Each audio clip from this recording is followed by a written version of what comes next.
Dios los bendiga, soy el pastor Gilberto Gutiérrez de la Iglesia Bautista Oreb de México DF. Me da mucho gusto saludarlos en este 13 de junio 2020.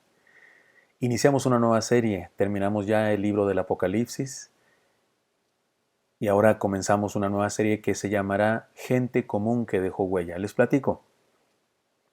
Abordaremos personajes de la Biblia que no son profetas, ni apóstoles, ni pastores, sino gente común.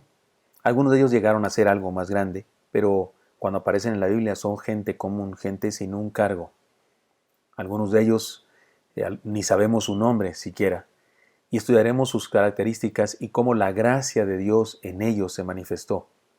Porque regularmente estudiamos ustedes y yo a Moisés, a Elías, a David, a los grandes personajes de la Escritura y tal vez hasta nos podemos sentir pequeños ante ellos y pensamos, bueno, es que ellos eran grandes, pero la verdad es que eran gente igual que nosotros, sujetas a pasiones y a situaciones difíciles y a problemas de carácter y pecados. Por eso abordaremos a ninguno de esos grandes, sino gente común, pero que dejó una huella importante. Comencemos con uno de ellos que lo abordaremos durante varios devocionales, el carcelero de Filipos, y le llamaremos también a este estudio Libertado de Verdad. Esta es la primera parte. Su historia se encuentra en Hechos capítulo 16, versículos 22 al 34, pero déjenme introduzco de la siguiente manera. Harry Houdini, el escapista mundialmente famoso, el ícono de todos los magos actuales, todos que quieren parecer a Houdini, donde quiera que llegaba, lanzaba un desafío, decía, enciérrenme en cualquier celda y escaparé en poco tiempo. Y lo hacía, de verdad, lo encerraban en cárceles y en bóvedas y demás y escapaba. Pero resulta que una vez tuvo un incidente que le humilló. Entró en la celda donde iba a ser puesto con sus ropas de calle y la puerta de pesado metal se cerró detrás de él. Con una pequeña barra fuerte y flexible de metal que traía escondida en su cinturón, comenzó su acostumbrada tarea libertadora, porque era experto en eso, en cerrajes, en puertas. Empezó su tarea libertadora sin éxito. La enorme puerta de la bóveda no se abría.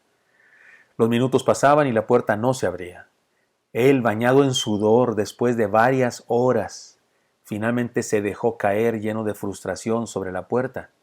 Y al caer su cuerpo sobre la puerta se abrió de par en par. No estaba cerrada, ese era el problema. Solo estaba cerrada en su mente. Y esa era la razón por qué no la pudo abrir, porque una cosa que está abierta no se puede abrir, ya está abierta. No solo estando en la cárcel se está preso, es lo que me ayuda a decir este incidente en la vida de Houdini. Hay esclavitudes y rejas diferentes en la vida, de diferentes clases en la vida. Como dice la canción popular mexicana, les cuento que hay una canción popular mexicana que dice, aunque la jaula sea de oro, no deja de ser prisión. Hay gente que se siente privada de su libertad cuando está en casa y tiene que escaparse solo para enterarse de que ese sentimiento de estar preso le ha seguido hasta donde está ahora, porque no está en su casa sino en su corazón, ese sentimiento de esclavitud, de cárcel. La libertad no es un lugar, es más bien una condición del alma, una actitud del espíritu. El autor del libro de los Hechos nos presenta la conversión de un carcelero y su familia y cómo encontraron su libertad total. Déjenme les digo algunas cosas de este personaje. Se acostumbraba a que los carceleros de aquella época vivieran en la misma cárcel, tal vez en un edificio contiguo o en uno de los pisos del edificio si era de varios pisos. Participaba en el cuidado de los reos toda la familia, no solo el carcelero, sino toda su familia. En algunas ocasiones el carcelero había sido un preso en otro tiempo. Por ejemplo, en Génesis 39, 22 al 23 se nos cuenta que José el soñador, el famoso hijo de Jacob, cuando estuvo preso, era administrador de la cárcel. Llegó a ser el administrador de la cárcel. ¿Cómo es eso? Sucedía así en ocasiones. De algún modo, aquel hombre tenía una conciencia muy clara de lo que era estar preso, porque vivía en una cárcel, y aunque ahí trabajaba, y él no era uno de los presos, vivía como preso, porque no me negará usted que algunos trabajos son como estar preso. Te tienen presos. Tu teléfono celular es tu grillete, ¿no? Él sabía muy bien lo que era estar preso y sabía lo que era ser libre. Se suponía que era libre, pero su trabajo le hacía esclavo y su condición de pecado, además porque era un pecador y no conocía a Dios, seguramente le privaba de su libertad espiritual. De pronto entra en contacto con un grupo de cristianos, unos que a pesar de estar presos parecen muy libres, parecen más libres que él. cantan y oran felices en la cárcel. Su contacto con ellos transformó su vida. He aquí las enseñanzas que su historia nos presenta, pero leamos el texto primero. Dice así el libro de los Hechos, capítulo 16, versículos 22 al 34, se los leo. Y se agolpó el pueblo contra ellos, y los magistrados, rasgándoles las ropas, ordenaron azotarles con varas.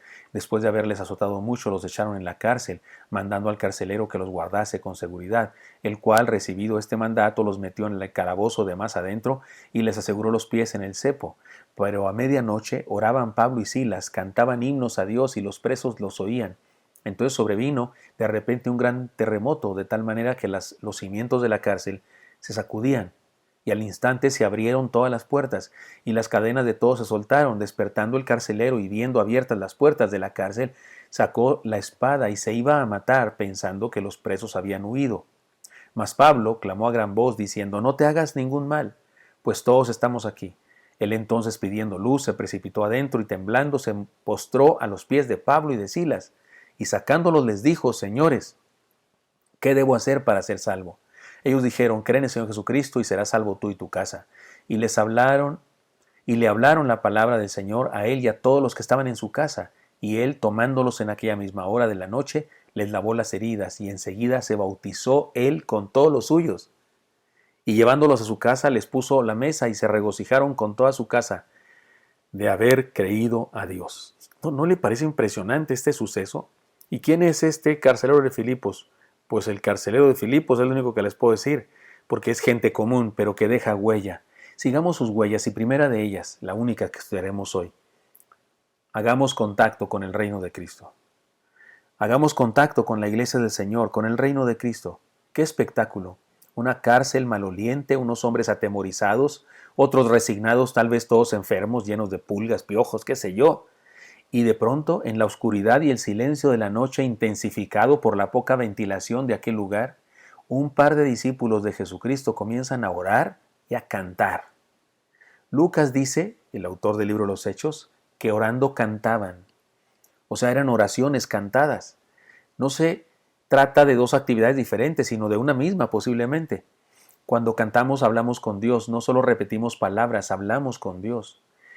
Tenían tremendo culto de adoración, que la misma tierra se conmovió, hubo un terremoto. Estaban golpeados, heridos y maltratados físicamente, más que todos los presos que estaban ahí, porque recién los habían golpeado.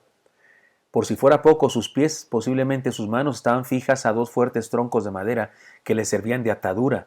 Los cepos eran pedazos de madera con una oquedad para meter ahí la muñeca, y luego se cerraban y se amarraba con candados, con cadenas. Ellos están ahí privados de su libertad, cadenas por todos lados, pero ellos cantaban a plena libertad de espíritu.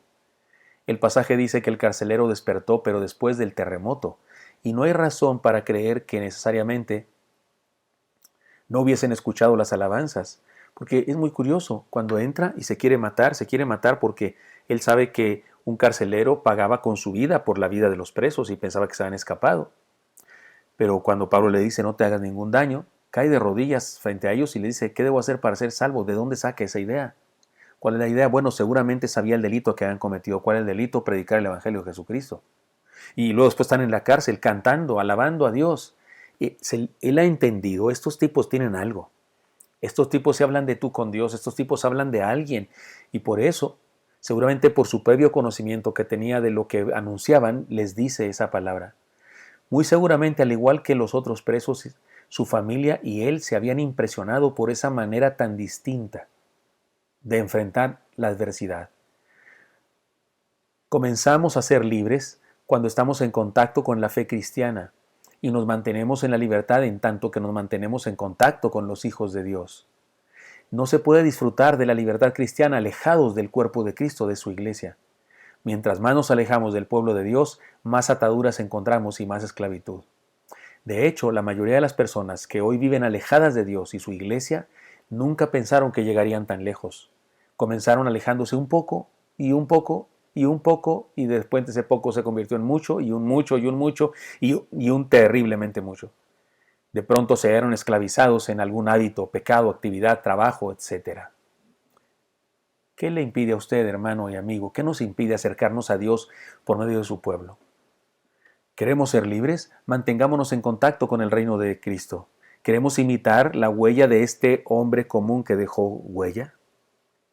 Estemos en contacto con el pueblo de Dios. Usted ahora mismo, si usted no asistió a una iglesia, si usted no es un asiduo lector de la Biblia, si usted no ha entregado su vida a Jesucristo, pero está escuchando este devocional, usted es como el carcelero, definitivamente, porque usted está acercándose a la iglesia del Señor. Yo soy parte de la iglesia del Señor y este mensaje es mensaje de la iglesia del Señor. No lo hago de mí mismo, no estoy predicando de mí mismo, no, estoy predicando en nombre de Dios, en nombre de su iglesia.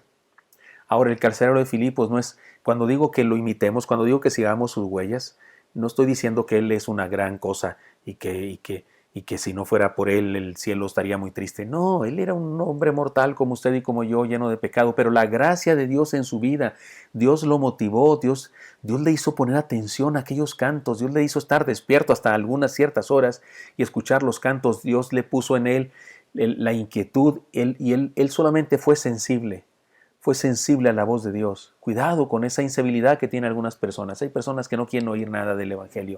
Se burlan de nosotros los cristianos, nos dicen aleluyas o nos dicen hermanos lelos, qué sé yo, se burlan de nosotros. Oiga, en esas condiciones nunca va a experimentar la gracia de Dios.